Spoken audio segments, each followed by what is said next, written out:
परमेश्वर के नाम की महिमा प्रशंसा हो। उपस्थित सभी भाई बहनों को प्रभु यीशु मसीह के पावन मधुर नाम में जय मसीह की। मैं परमेश्वर का तहे दिल से धन्यवाद देता हूं इस सुंदर समय के लिए जो परमेश्वर ने मुझे प्रदान किया कि इस प्रकार आपके मध्य में आकर परमेश्वर के वचन की खिदमत इस प्रकार आपके मध्य में कर सकूं। इस सुंदर समय के लिए मैं परमेश्वर का हृदय से धन्यवाद देता हूं और बीकानेर मंडली का भी मैं आभारी हूं। आपने मुझे ये स्वर्णिम अवसर दिया कि आपके मध्य में आकर प्रभु के वचन की खिदमत सेवकाई में इस प्रकार कर सकूं। आपका भी मैं आभारी हूं और यही प्रार्थना है प्रभु आपको और आपकी सेवकाई को, आपकी कलीसिया को और अधिक आशीष दे और अपने नाम की महिमा के लिए और अधिक इस्तेमाल करें। मेरी तबीयत कुछ दिनों से ठीक नहीं है, लेकिन बस यही है, सेवा के दिन प्रभु बहुत अनुग्रह देते हैं। मैंने अपने जीवन अनुभव में देखा है, जिस दिन सभा नहीं होती है, जिस दिन मीटिंग नहीं होती है, तबीयत बहुत खराब होती है, लेकिन जिस दिन मीटिंग है उस दिन अद्भुत अनुग्रह और एक अद्भुत सामर्थ प्रभु देते हैं। ये प्रभु की दया है और सारे विश्वासियों की प्रार्थना है। इसलिए मैं आप सभी का तहे दिल से आभारी हूं और आज भी निवेदन करता हूं, इस समय के लिए भी प्रार्थना करते रहे। प्रभु आवश्यक अनुग्रह और सहायता मुझे प्रदान करता रहे। भाई बोअज फिलिप ने बताया, हमारा विषय इन दिनों में परमेश्वर द्वारा उपयोगी विश्वासियों के जीवन सद्गुण। परमेश्वर किसको इस्तेमाल करते हैं, परमेश्वर कैसे विश्वासियों को इस्तेमाल करते हैं। कई बात हम देख चुके हैं, जल्दी से उसे दोहराकर मैं आज आगे बढ़ना चाहता हूं। सबसे पहले हमने देखा परमेश्वर अपने लोगों को इस्तेमाल करते हैं, जिन्होंने प्रभु यीशु मसीह पर विश्वास किया है, जिन्होंने यीशु मसीह को अपना प्रभु और व्यक्तिगत उद्धारकर्ता मुक्तिदाता मानकर जीवन में स्वीकार किया है, जो सच्चे विश्वासी हैं, प्रभु के परिवार के लोग हैं। केवल ऐसे विश्वासियों को परमेश्वर इस्तेमाल करते हैं। और फिर हमने देखा परमेश्वर उन विश्वासियों को उपयोग करते हैं जो परमेश्वर की सेवा महिमा के लिए उपलब्ध है। यशाया के समान, जैसे यशाया ने प्रभु का दर्शन पाकर कहा, हे प्रभु मैं यहां हूं, मुझे भेज, मैं उपलब्ध हूं, मैं इधर हूं। उसी प्रार्थना के साथ जो उपलब्ध रहते हैं, ऐसे विश्वासियों को परमेश्वर अपने महिमा के लिए उपयोग करते हैं।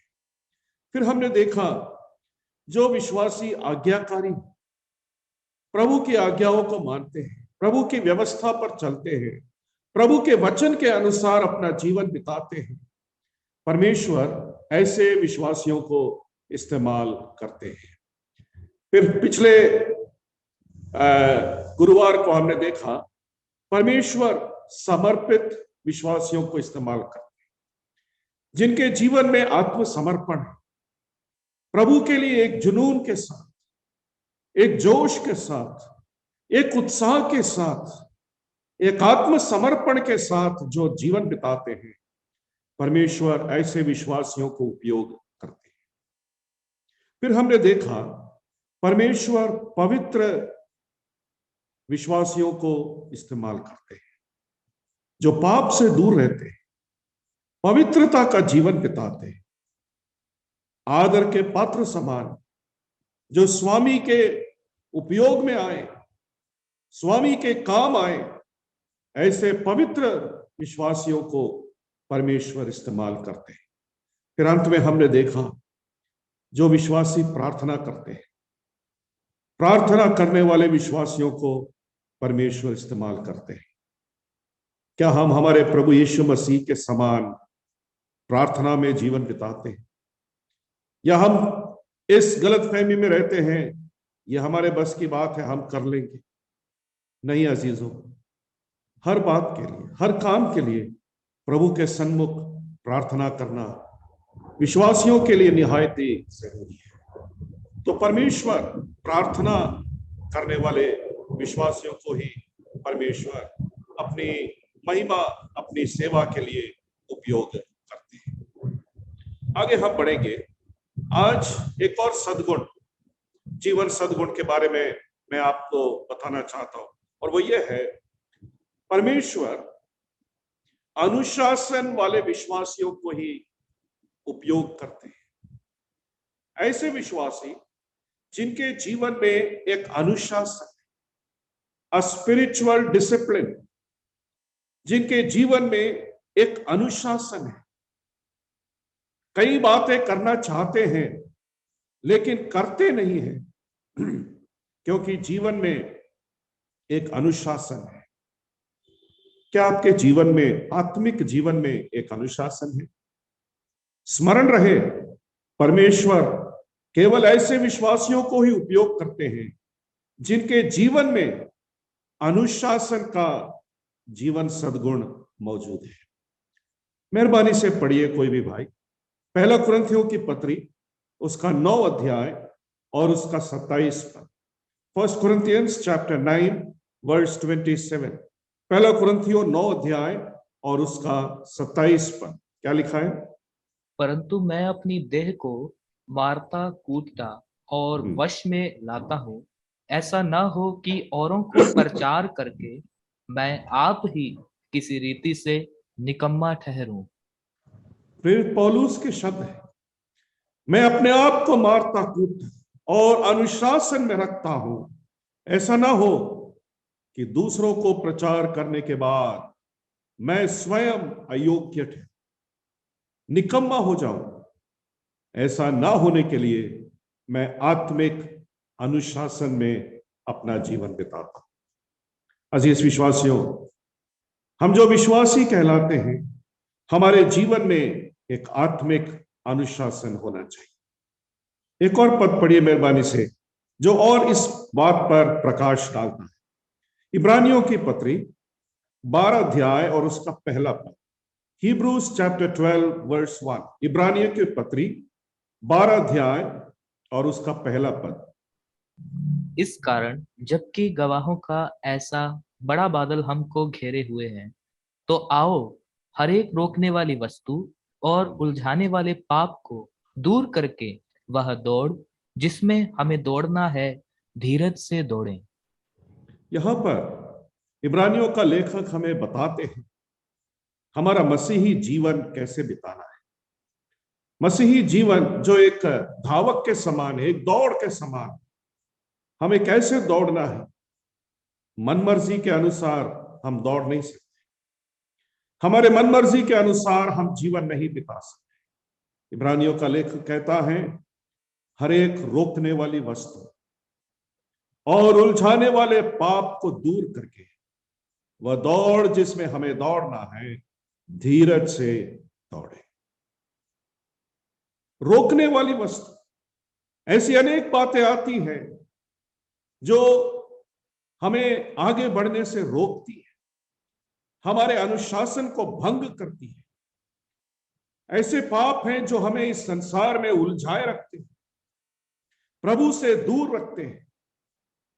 ऐसे उलझाने वाले पाप और रोकने वाली वस्तु, इन सबको छोड़कर हमें बड़े धीरज के साथ, आत्म अनुशासन के साथ हमारे आत्मिक जीवन में आगे बढ़ना बहुत जरूरी है। पुराने नियम में हम यूसुफ के बारे में पढ़ते हैं। 39 अध्याय में जब उसके स्वामी की पत्नी ने उसको उकसाया, पाप करने का प्रलोभन उसको दिया, यूसुफ चाहता तो कर सकता था, लेकिन उसने नहीं किया। कारण यूसुफ के जीवन में एक अनुशासन। 39 अध्याय में हम पढ़ते हैं, ऐसा बड़ा दुष्ट काम करके मैं परमेश्वर की दृष्टि में अपराधी क्यों कर ठहरूं। यह काम केवल परमेश्वर की दृष्टि में अपराध है। तेरी दृष्टि में सही है, मेरे मालिक की दृष्टि में सही हो सकता है, समाज के दृष्टि में सही हो सकता है, इंसान की दृष्टि में सही हो सकता है, लेकिन यदि मेरे परमेश्वर के दृष्टि में ये गलत है तो ये मेरी दृष्टि में भी गलत है। ये मेरे जीवन का अनुशासन। अय्यूब के पुस्तक में हम पढ़ते हैं, अय्यूब कहता है, मैंने अपनी आंख से करार किया, मैंने अपनी आंखों से एक समझौता किया है, फिर मैं क्यों एक स्त्री को गलत दृष्टि से देखूं। एक अनुशासन, अपने आप के जीवन पर एक लगाम, एक अनुशासन। पौलुस के बारे में हम पढ़ते हैं, फिलिपियों की पत्री पहला अध्याय और उसकी 21 पद में पौलुस कहते हैं, मेरे लिए जीना मसीह है और मर जाना लाभ है। कारागृह में बैठकर पत्री लिख रहे और वहां भूख और प्यास और दर्द और कठिनाई के बीच में पौलुस कहते हैं, मेरे लिए जीना मसीह यीशु है, मर जाना नफा है। यह मेरे जीवन का अनुशासन। अजीज विश्वासियों, अपने आप के जीवन को हम जांचें, क्या आपके जीवन में यह अनुशासन है? कई बार लगता है ना, आज सभा है, कलीसिया में आज सभा है, आज प्रभुवार है, सप्ताह का पहला दिन है, मुझे आराधना में जाना है, लेकिन कई बार छोटी छोटी बातों के कारण आराधना में नहीं जाते, सभाओं में नहीं जाते, वचन नहीं पढ़ते, प्रार्थना नहीं करते। यह अनुशासन की कमी है। यदि हमारे जीवन में अनुशासन है तो हमें परमेश्वर इस्तेमाल अवश्य करेंगे। समाज में किसी भी वर्ग को देख लीजिए, सबके जीवन में एक अनुशासन होता है।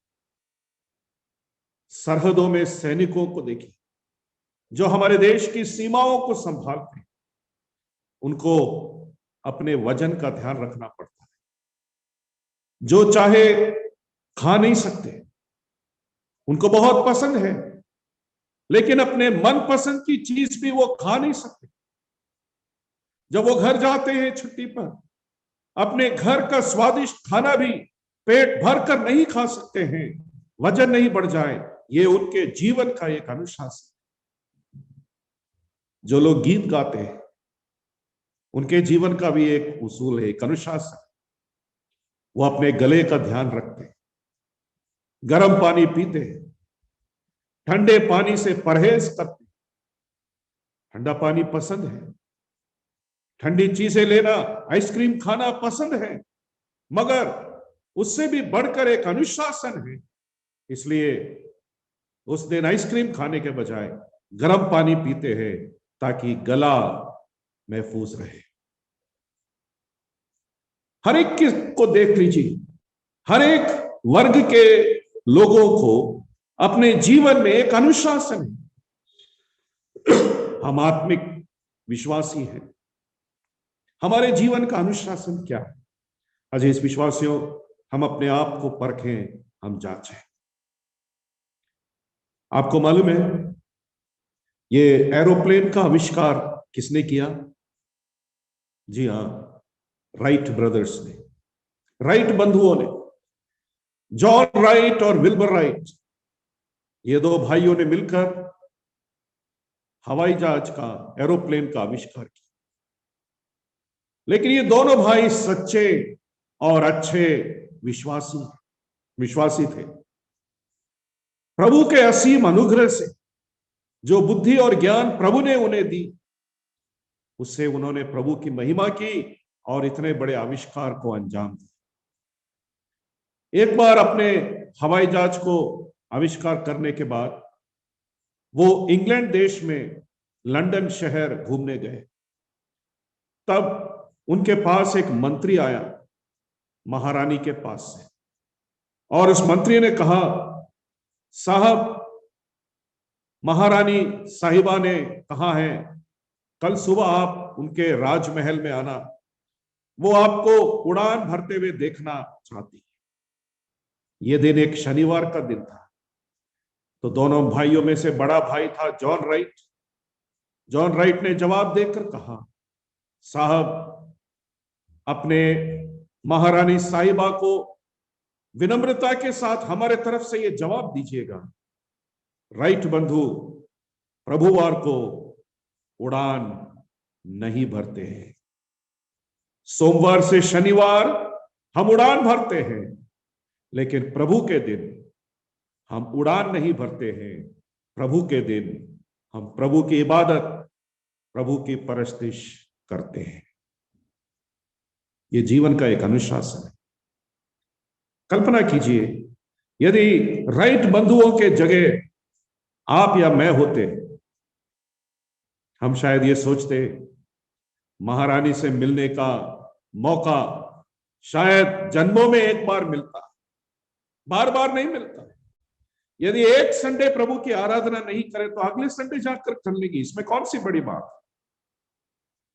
लेकिन इनका जीवन का अनुशासन देखा, इन्होंने कहा प्रभु के दिन हम उड़ान नहीं भरते, प्रभु के दिन प्रभु के लोगों के साथ मिलकर हम प्रभु की आराधना और महिमा करते हैं। अजीज विश्वासियों, मैं आपसे पूछना चाहता हूं, क्या आपके जीवन में आत्मिक अनुशासन है? क्या एक अनुशासन के तहत आप अपना जीवन बिताते हैं? यदि आपके जीवन में अनुशासन नहीं है, मुझे आपको बताने की जरूरत नहीं है, आप स्वयं भी इस बात को जानते हैं और सहमत होंगे, जिसके पास जीवन में अनुशासन का सद्गुण नहीं है, कदाचित प्रभु ने कभी इस्तेमाल नहीं करेंगे। प्रभु हमारी सहायता करे, अनुशासन के साथ जीने वाले विश्वासी हम बने, ताकि परमेश्वर अपने नाम की महिमा के लिए हमें उपयोग कर सके, हमारा इस्तेमाल कर सके। एक और जीवन सद्गुण जो उन विश्वासियों के जीवन में है जिन्हें परमेश्वर उपयोग करते हैं, वो सद्गुण है विश्वास योग्यता, फेथफुलनेस, विश्वास योग्यता। क्या हम विश्वास योग्य हैं? देखिए, यहां पर मैं आपको बताना चाहता हूं, हमारे विश्वासियों के समूह में दो प्रकार के विश्वासी हैं। एक तो वो है जो प्रभु यीशु मसीह पर विश्वास करते हैं, वो विश्वासी हैं, और दूसरे वो हैं जिन पर प्रभु यीशु मसीह विश्वास करते हैं, उनको विश्वास योग्य कहते हैं। विश्वासी वो है जो प्रभु यीशु मसीह पर विश्वास करते हैं, मगर विश्वास योग्य वो है जिन पर प्रभु यीशु मसीह विश्वास भरोसा कर सकते हैं। आप कौन है? आप कौन है? आप विश्वासी हैं या विश्वास योग्य है? यदि आप चाहते हैं कि परमेश्वर आपको उपयोग करे, इस्तेमाल करे, विश्वासी से बढ़कर विश्वास योग्य बनना पड़ेगा। परमेश्वर का वचन हमें यही सिखाता है। पढ़िए मेहरबानी से यूहन्ना रचित सुसमाचार 2 अध्याय अंतिम 3 पद, 23, 24 और 25 पद। Gospel of John chapter 2 verse 23 through 25। यूहन्ना 2 अध्याय 23, 24 और 25 पद। जब वह यरूशलेम में फसह के समय पर्व में था, तो बहुतों ने उन चिन्हों को जो वह दिखाता था देखकर उनके नाम पर विश्वास किया। परंतु यीशु ने अपने आप को उनके भरोसे पर नहीं छोड़ा, क्योंकि वह सबको जानता था और उसे आवश्यकता न थी कि मनुष्य के विषय में कोई गवाही दे, क्योंकि वह आप ही जानता था कि मनुष्य के मन में क्या होता है। आपने सुना 23 पद में लिखा है, प्रभु यीशु मसीह के कामों के कारण अनेक यहूदियों में से अनेकों ने प्रभु यीशु मसीह पर विश्वास किया। 24 पद में लिखा है, लेकिन प्रभु ने अपने आप को उनके भरोसे नहीं छोड़ा। प्रभु ने उन पर भरोसा नहीं किया, प्रभु ने उन पर विश्वास नहीं किया। क्यों? क्योंकि वो महज विश्वासी है, वो विश्वास योग्य नहीं। आगे लिखा है 25 पद में, प्रभु ने ऐसा इसलिए किया क्योंकि प्रभु जानते हैं मनुष्य के मन में क्या है। क्या हमारे मन में विश्वास योग्यता, ईमानदारी है?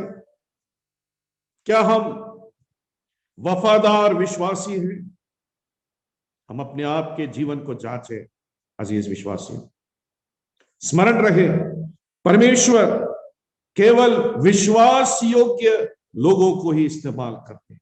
प्रभु ने स्वयं कहा, पढ़िए मत्ती 25 अध्याय और उसका 21 पद। मैथ्यू चैप्टर 25 वर्स 21, मत्ती 25 अध्याय उसका 21 पद। उसके स्वामी ने उससे कहा, धन्य है हे अच्छे और विश्वास योग्य दास, तू थोड़े में विश्वास योग्य रहा, मैं तुझे बहुत वस्तुओं का अधिकारी बनाऊंगा, अपने स्वामी के आनंद में सहभागी हो। प्रभु के शब्द क्या है? 23 पद में भी यही शब्दों को हम देखते हैं। हे अच्छे और सफल दास, ऐसा नहीं कहा प्रभु ने, हे अच्छे और विश्वास योग्य दास। क्या आप विश्वास योग्य हैं? क्या प्रभु आप पर भरोसा कर सकते हैं? प्रभु आपको कोई जिम्मेवारी दे सकते हैं? प्रभु आपको अपनी योजना बता सकते हैं? क्या प्रभु आपके जीवन के द्वारा अपना काम, अपनी महिमा कर सकते हैं? क्या आप विश्वास योग्य हैं? अपने आप को जांचें परखें।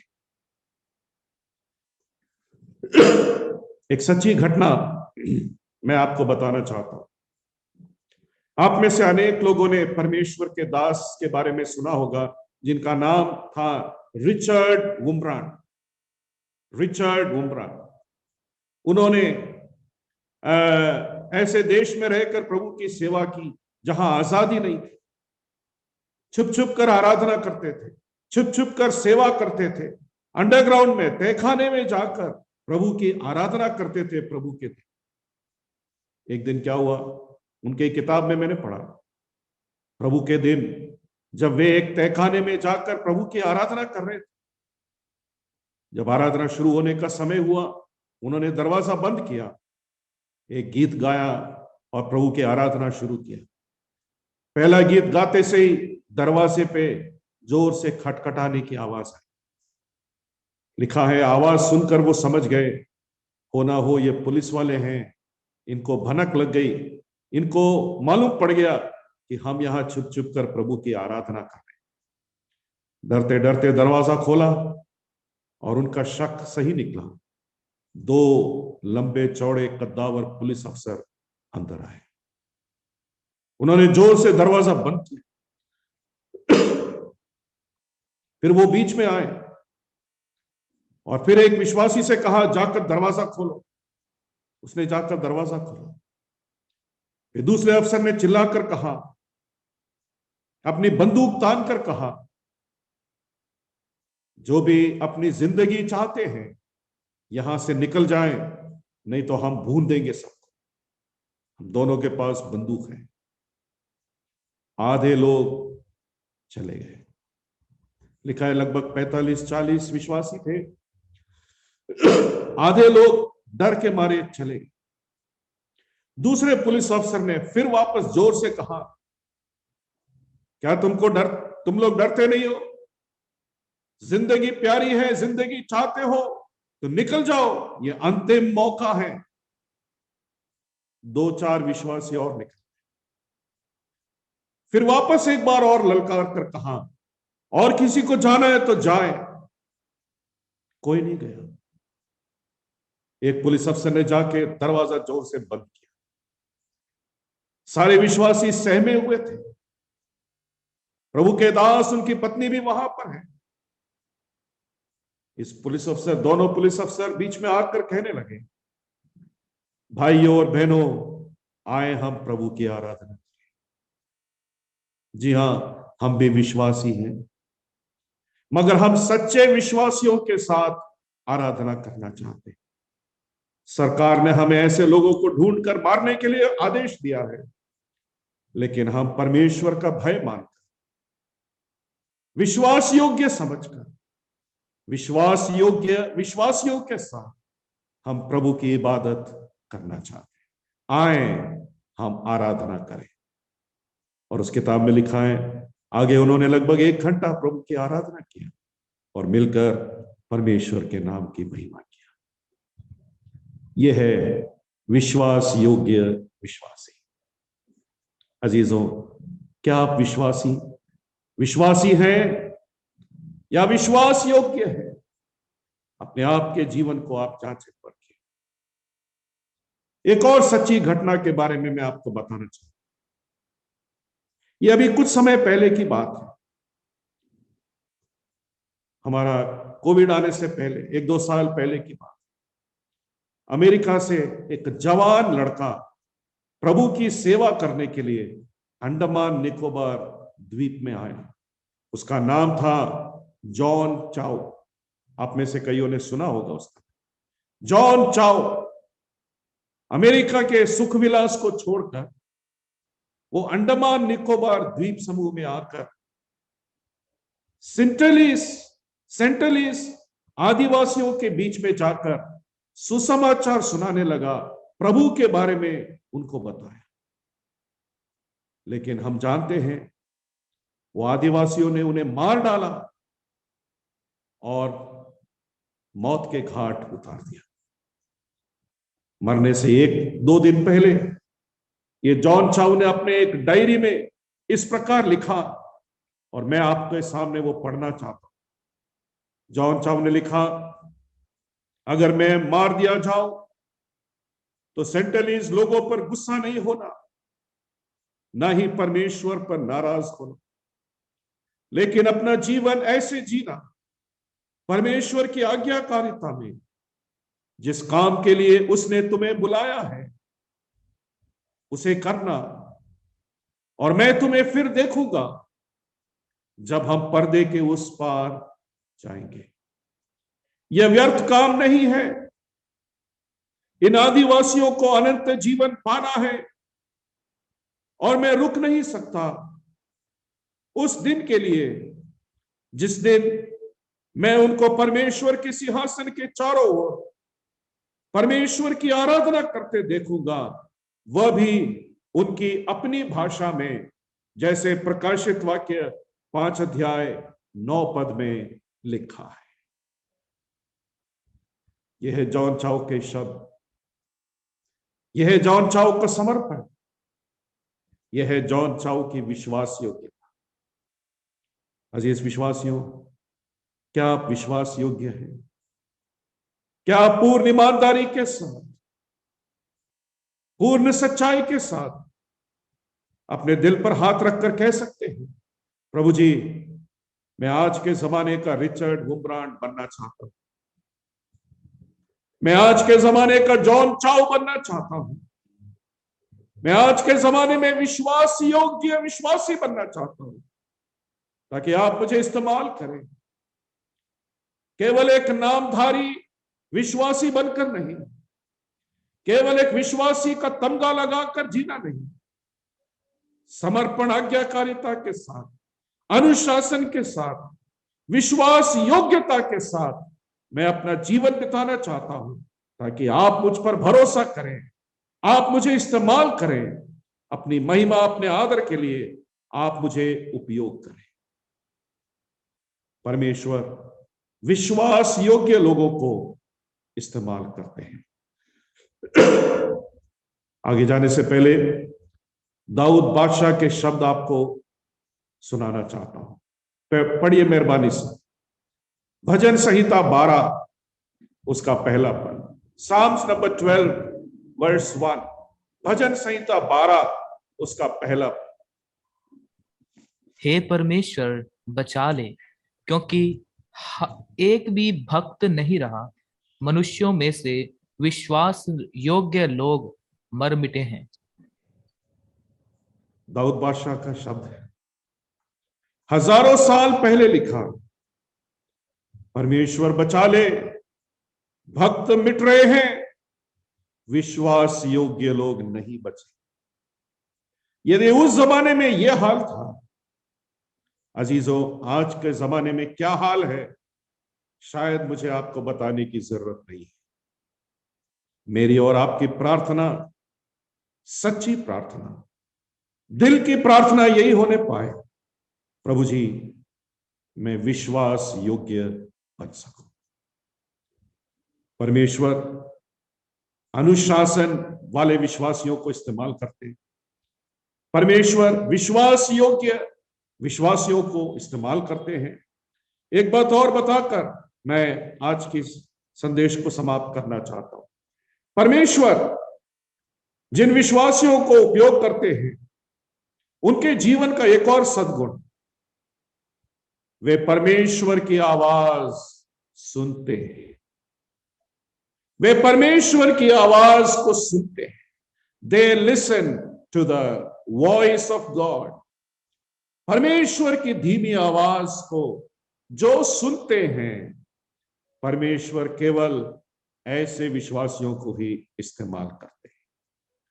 अजीज विश्वासियों, मुझे आपको बताने की जरूरत नहीं, दुनिया में तो बहुत शोरगुल है, कोलाहल है, बहुतेरे आवाज हम सुनते हैं, लेकिन क्या परमेश्वर की आवाज हम सुनते हैं? परमेश्वर की आवाज हम कैसे सुन सकते हैं?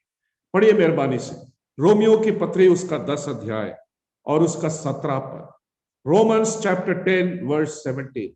रोमियो की पत्री 10 अध्याय और उसका 17 पद क्या लिखा है? अतः विश्वास सुनने से और सुनना मसीह के वचन से होता है। विश्वास सुनने से और सुनना मसीह के वचन से होता है। यदि परमेश्वर की आवाज को सुनना है, परमेश्वर के वचन को पढ़ना है। आज परमेश्वर अपने वचन के द्वारा अपने लोगों से बात करते हैं। क्या हम परमेश्वर के वचन को पढ़ते हैं? क्या हम परमेश्वर के वचन के साथ अपना समय बिताते हैं?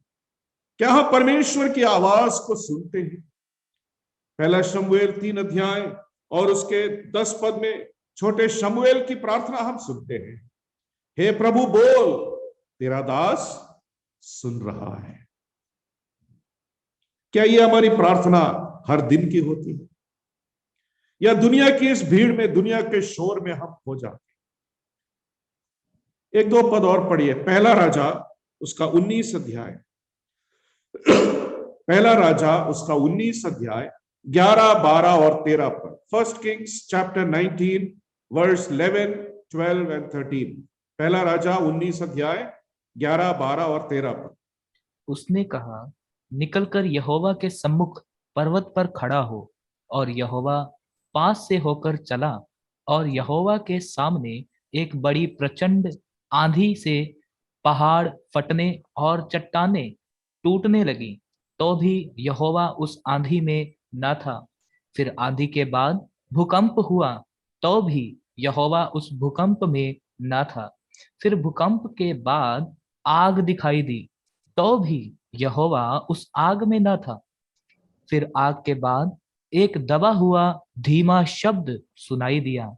यह सुनते ही एलिय्याह ने अपना मुंह चद्दर से ढांपा और बाहर जाकर गुफा के द्वार पर खड़ा हुआ। फिर एक शब्द उसे सुनाई दिया, हे एलिय्याह, तेरा यहाँ क्या काम? एलिय्याह का जीवन अनुभव। परमेश्वर आंधी में नहीं था आवाज, परमेश्वर की आवाज भूकंप में नहीं, परमेश्वर की आवाज आग में नहीं है। परमेश्वर की आवाज एक धीमी आवाज है। जब तक परमेश्वर की उस धीमी आवाज को सुनने के लिए हम तत्पर नहीं हो, हम तैयार नहीं हो, हम वो तीव्र इच्छा हमारे जीवन में ना हो कि कुछ भी हो जाए, आज मुझे परमेश्वर का आवाज को सुनना है, आज मुझे प्रभु की वाणी सुननी है, तब तक प्रभु की आवाज को हम नहीं सुन सकते। परमेश्वर के वचन के द्वारा ही परमेश्वर की धीमी आवाज हम सुन सकते हैं। एक और पद पढ़िए मेहरबानी से। परमेश्वर का वचन कितना पढ़ना चाहिए? नहम्याह की पुस्तक 9 अध्याय उसका 3 पद। नहम्याह चैप्टर 9 वर्स 3। नहम्याह की पुस्तक 9 अध्याय पद 3। तब उन्होंने अपने अपने स्थान पर खड़े होकर दिन के एक पहर तक अपने परमेश्वर यहोवा की व्यवस्था की पुस्तक पढ़ते और एक और पहर अपने पापों को मानते और अपने परमेश्वर यहोवा को दंडवत करते रहे। सुना आपने? इस्राएलियों लोग नेहमिया के नेतृत्व में हम देखते हैं एक पहर तक अपने पैरों में खड़े होकर परमेश्वर की व्यवस्था, परमेश्वर के वचन को पढ़ा। एक पहर कितना होता है? एक पहर होता है 3 घंटे का समय। 3 घंटे का समय एक पहर होता है। अपने पैरों पर खड़े होकर 3 घंटे परमेश्वर का वचन पढ़ा। फिर क्या किया? 3 घंटे अपने पापों को माना, पश्चाताप किया। फिर क्या किया? 3 घंटे खड़े होकर परमेश्वर की आराधना, इबादत किया। सब शुरू कहां से हुआ? परमेश्वर का वचन पढ़ने से। अजीज विश्वासियों, क्या परमेश्वर का वचन आप पढ़ते हैं? परमेश्वर का वचन पढ़ने में कितना समय आप बिताते हैं? जब तक परमेश्वर का वचन नहीं पढ़े, परमेश्वर की आवाज को हम नहीं सुन सकते। परमेश्वर का वचन इब्रानियों 4 अध्याय उसके 12 पद में हम पढ़ते हैं, परमेश्वर का वचन जीवित, प्रबल और 2-धारी तलवार से भी अधिक चोखा है।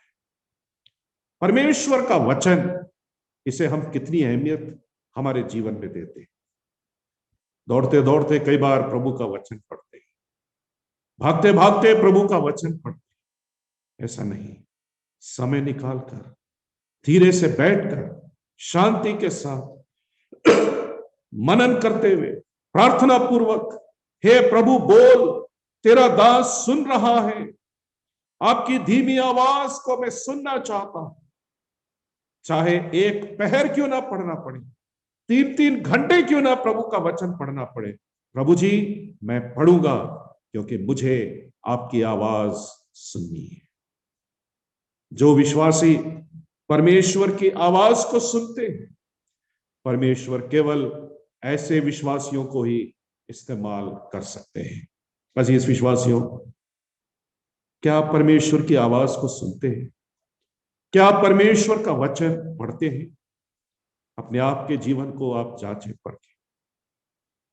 मैंने एक बार अपने पिताजी को पूछा, मेरे पिताजी को भी आप में से कई लोग जानते हैं, प्रभु की सेवा के लिए केरल की सुंदर और हरियाली जमीन को छोड़कर इस रेगिस्तान राजस्थान में आए 1967 में, और बहुत कष्ट और दुख सहकर प्रभु की सेवा की। मैं घर का सबसे बड़ा बेटा था, उनके दुख दर्द को मैंने अपनी आंखों से देखा। मैंने उनको एक बार पूछा, पिताजी आपने केरल की इतनी अच्छी जमीन छोड़कर यहां तक क्यों आए? तमिलनाडु में रुक जाते हैं, कर्नाटक में ठहर जाते हैं, ज्यादा से ज्यादा हैदराबाद तक तो आ जाते हैं, लेकिन राजस्थान? उनका जवाब था, मेरे पिताजी ने मुझे कहा।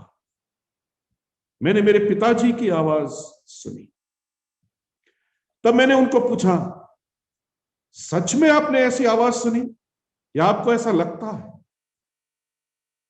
तो उन्होंने कहा, बेटा मान लो एक बहुत बड़ा हॉल है, हॉल में करीब 100-150 लोग हैं। उस 100-150 लोगों में से तू भी वहां खड़ा है, मैं भी वहां खड़ा हूं। तू एक कोने में है, मैं दूसरे कोने में हूं, बीच में लगभग 100-125 लोग हैं। अगर मैं एक कोने से आवाज लगाऊं, स्टीफन तू सुनेगा क्या? मैंने कहा, हाँ मैं सुनूंगा, आपकी आवाज मैं पहचानता हूं। उन्होंने कहा, मेरे पिताजी ने मुझे कहा, मैंने उनकी आवाज को पहचाना, मैंने उनकी आवाज को सुना। आज्ञा मानकर निकल आया। प्रभु ने आशीष दिया। अजीज विश्वासियों, क्या प्रभु की आवाज सुनते हैं? क्या प्रभु के वचन को आप पढ़ते हैं? क्या प्रभु के वचन पर आप मनन करते हैं? प्रभु के वचन को केवल पढ़ना ही नहीं, प्रभु के वचन पर मनन करना यह बहुत जरूरी है। प्रभु के वचन पर ध्यान करना यह बहुत जरूरी है। देखिए, हम मनुष्य हैं ना, खाना खाते हैं। दिन में कितने बार खाना खाते हैं? कम से कम 3 बार। खाना खाने में कितना समय लगता है? 10 मिनट, ज्यादा से ज्यादा 15 मिनट। खाना पचाने में कितना समय लगता है? घंटा, 2 घंटा, किसी को ज्यादा। जिनकी पाचन क्रिया कमजोर है उनको ज्यादा समय लगता है। परमेश्वर का वचन यदि 1 घंटा पढ़े, परमेश्वर के वचन पर 4 घंटा ध्यान करना जरूरी है। आप परमेश्वर के वचन को कितनी अहमियत देते हैं? स्मरण रहे, परमेश्वर केवल ऐसे विश्वासियों को ही इस्तेमाल करते हैं जो परमेश्वर के वचन को सुनते हैं, वचन को पढ़ते हैं और परमेश्वर के वचन के द्वारा परमेश्वर की आवाज को सुनते हैं। देखिए, भजन के लेखक ने क्या कहा, पढ़िए मेहरबानी से। भजन 119 पद 11, Psalms 119 verse 11, भजन 119 उसका 11 पद क्या लिखा है? मैंने तेरे वचन को अपने हृदय में रख छोड़ा है कि तेरे विरुद्ध पाप ना करूं। 3 अच्छी बातें, 3 गुड थिंग्स इस पद में हम देखते हैं। 3 अच्छी बातें। पहली अच्छी बात, तेरा वचन। परमेश्वर के वचन से अच्छा कुछ नहीं। दूसरे भजन में वो कहता है ना, तेरा वचन सोने चांदी और कुंदन से भी अधिक मनोहर है। परमेश्वर का वचन उत्तम है। परमेश्वर का वचन एक अच्छी बात है। आगे कहता है, तेरा वचन मैंने अपने हृदय में रखा है। अ गुड प्लेस, एक अच्छा स्थान। कई बार परमेश्वर का वचन हम अलमारी में रखते हैं। कई लोग तो परमेश्वर का वचन अपने सिराने तकिए के नीचे रखकर सोते हैं ताकि रात में डरावना सपना नहीं आए। न जाने कितने कितने बेजा इस्तेमाल परमेश्वर का वचन का करते हैं। पढ़ने के अलावा बाकी सारा इस्तेमाल करते हैं। नहीं, भजन का लेखक कहता है, तेरा वचन मैंने अपने दिल में, अपने हृदय में रखा है। तेरा वचन अच्छा है और उसे एक अच्छे स्थान में रखना है, और वह अच्छा स्थान है मेरा दिल, मेरा हृदय। तीसरी अच्छी बात वहां लिखा है कि मैं तेरे विरुद्ध पाप ना करूं। एक अच्छा मकसद, एक अच्छा उद्देश्य, एक अच्छी नियत कि मैं तेरे विरुद्ध पाप ना करूं। मुझे नहीं मालूम किसने कहा, कहने वाले ने सही कहा है, बाइबल आपको पाप से दूर रखेगी मगर पाप आपको बाइबल से दूर रखेगी। आपको चुनना है, किसे आप चुनेंगे। तेरा वचन मैंने अपने हृदय में रखा है कि मैं तेरे विरुद्ध पाप न करूं। स्मरण रहे, परमेश्वर केवल ऐसे विश्वासियों को उपयोग करते हैं जिनके पास अनुशासन का जीवन सद्गुण है। परमेश्वर केवल ऐसे विश्वासियों को इस्तेमाल करते हैं जिनके पास विश्वास योग्यता का जीवन सद्गुण है। परमेश्वर केवल ऐसे विश्वासियों को इस्तेमाल करते हैं जो परमेश्वर की आवाज को सुनते हैं, परमेश्वर के वचन को पढ़ते हैं, परमेश्वर के वचन के साथ समय बिताने का सद्गुण जिनके पास है। ऐसे विश्वासियों को परमेश्वर उपयोग करते हैं। अपने आप के जीवन को हम जांचें परखें। प्रभु मेरी और आपकी सहायता करें। हम अनुशासन का जीवन बिताएं, विश्वास योग्यता का जीवन बिताएं। परमेश्वर की आवाज, परमेश्वर के वचन में से सुनकर परमेश्वर की महिमा करने के लिए प्रभु सहायता करे। प्रभु इन विचारों को आशीष करके हमें दे। परमेश्वर के नाम की महिमा।